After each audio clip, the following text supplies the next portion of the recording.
famille, il y avait toujours la radio allumée. Donc c'est vraiment un objet maintenant qui a tendance à disparaître, mais qui a vraiment fait partie de mon univers d'enfant, d'adolescent. Ça rythmait voilà, les petits déjeuners, la préparation des repas, les trajets en voiture, ce genre de choses. Et après, quand je suis partie chez mes parents, j'avais vraiment que la radio, j'avais pas la télé, voilà, et la radio m'a toujours accompagnée.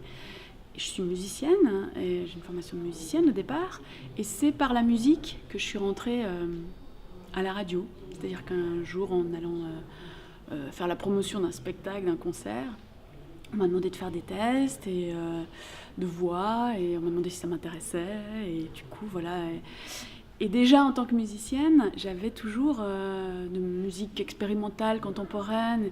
Il y avait ce truc que, quand on passe à la radio, il y a une sorte de reconnaissance, il y a une sorte d'étape qui se fait. Même si c'est dans une émission qui passe à minuit, le fait que quelqu'un s'intéresse à ce qu'on fait, pose des questions, diffuse le son, essaye d'expliquer, c'est quelque chose qui n'est pas une reconnaissance, je ne sais pas comment dire, étincelante, mais c'est une reconnaissance profonde, sincère, et que j'ai remarqué est importante pour les artistes. En tout cas, ça l'a été pour moi. Et donc, c'est peut-être ça qui m'a mis le pied à l'étrier.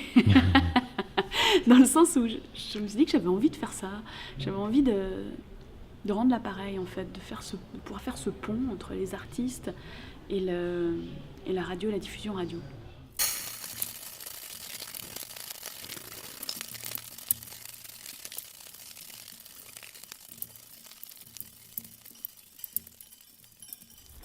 Ben c'est pareil, c'est des moments d'évasion. Mon rapport intime à la création radio, c'est tous ces questionnements.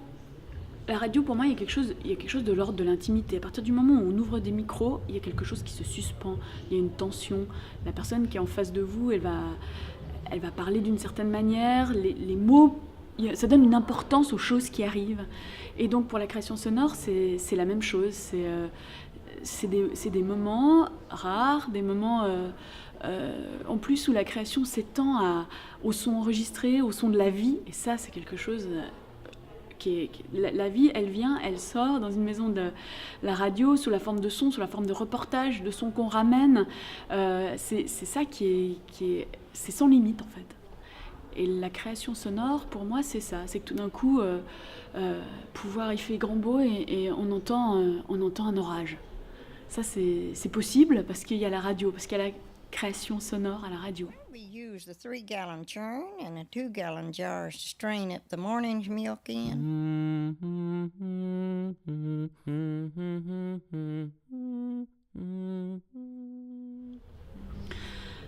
Alors, c'est très paradoxal, hein, parce que du côté de la musique, puisque moi je viens plutôt de la musique contemporaine, musique expérimentale, il y a toute cette tradition de compositeurs qui ont été dans les studios, on pense à Stockhausen dans les studios de Cologne, à Berio, Nono qui était dans les studios de Phonology à Milan, après à Florence.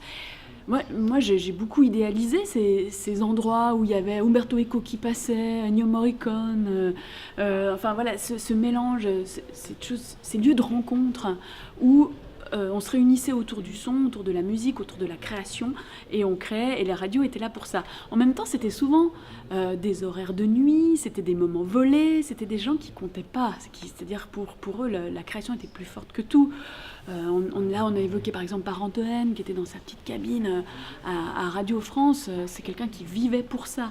Et j'ai l'impression qu'aujourd'hui, il y a plusieurs choses. Il y a déjà, tout d'un coup, comme si toute cette tradition-là, parce qu'elle était souterraine, ou j'en sais rien, avait été gommée, parce qu'elle n'a pas été institutionnalisée, ou très peu, bien sûr, qu'il y a des gens qui mettent des plaques sur des studios, qui en parlent, qui font des émissions, mais c'est comme si tout ce champ radiophonique ne rentrait plus à la radio, il y a très peu de gens qui connaissent ces périodes-là, ou ces choses-là. À la radio, donc moi je travaille à la radio suisse, c'est très méconnu.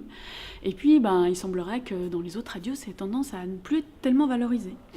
Donc c'est très étonnant, c'est comme si on voulait rationaliser, la radio est un travail comme les autres, il n'y a pas besoin de mettre de l'emphase, de la créativité, de mettre un peu des choses qui débordent.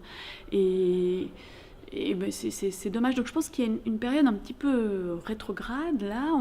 On a beaucoup pensé que l'internet, les podcasts allaient donner des choses différentes. Et finalement, on s'aperçoit que oui et non. Finalement, le sujet n'est pas là. Le sujet, c'est plutôt... c'est toujours celui de la création, de se remettre en question, d'essayer des choses, d'oser des choses. Et le son peut-être fait peur. Autant l'image, elle a évolué. Avec Internet, l'image est de très bonne résolution. Le son est souvent négligé. Le son est un peu le parent pauvre. Donc voilà, on attend le grand retour du son. Secret.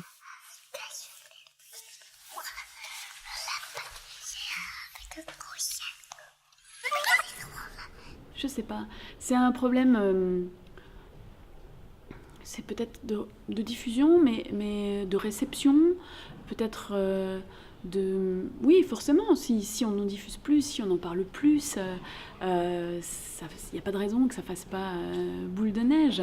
Je pense que les gens sont friands de ça. D'ailleurs, un des signes, c'est qu'il y a dans les festivals, je discutais avec quelqu'un même dans certains hôpitaux, comme ça, la radio, elle est partout.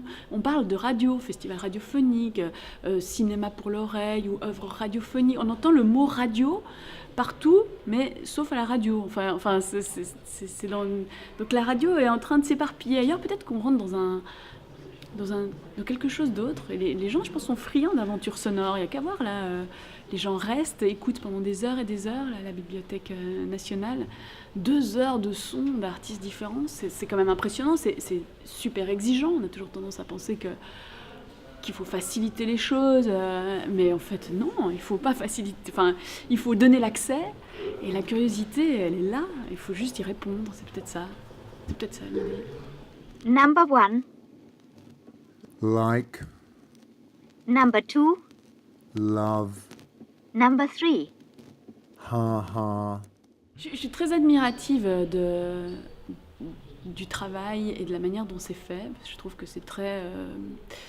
ça met bien les œuvres en valeur, c'est très respectueux. Je me souviens de la première fois où j'étais venue la manière de parler des œuvres était toujours... toujours, je sais pas comment dire, il y a une sorte de tendresse, les gens voient qu'ils aiment ce qu'ils entendent, ils aiment le son, ils aiment la création. Et je trouve très agréable de pouvoir parler de ça, parce que dans nos domaines respectifs, souvent, on est un petit peu dans des cases. Alors on est chacun spécialiste, musique contemporaine, musique, création sonore.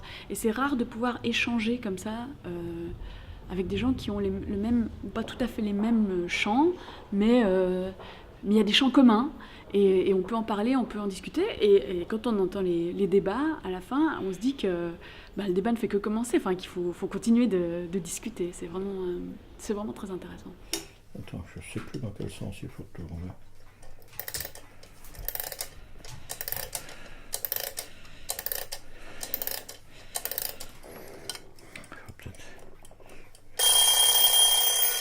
C'est un peu comme quand on a entendu une bonne blague, on a vu quelque chose dans la rue, ou on a vu un film et qu'on a envie de le partager avec quelqu'un d'autre. Donc moi je pense que c'est par mon expérience que je peux partager ça. Je leur dirais que déjà il n'y a pas d'appréhension et surtout que toutes les sensations sont bonnes à prendre. C'est-à-dire que s'il y a rejet, il y a rejet. S'il y a rêve, il y a rêve. S'il y a curiosité, évidemment, c'est génial. S'il y a intérêt, encore mieux. Et si ça peut simplement... je sais pas, il y a des choses qui aident à vivre dans la vie, l'art en fait partie, et je pense que les pièces sonores, ça aide à vivre. C'est-à-dire que tout d'un coup, un son nous reste dans l'oreille, un son nous rappelle quelque chose, ça nous permet de prendre de la distance avec les choses, d'appréhender la réalité d'une certaine manière. Et le son, tout d'un coup, ça nous permet de l'appréhender différemment, d'écouter différemment, de développer l'écoute. Et ça, voilà, je dirais qu'il faut juste se lancer, quoi.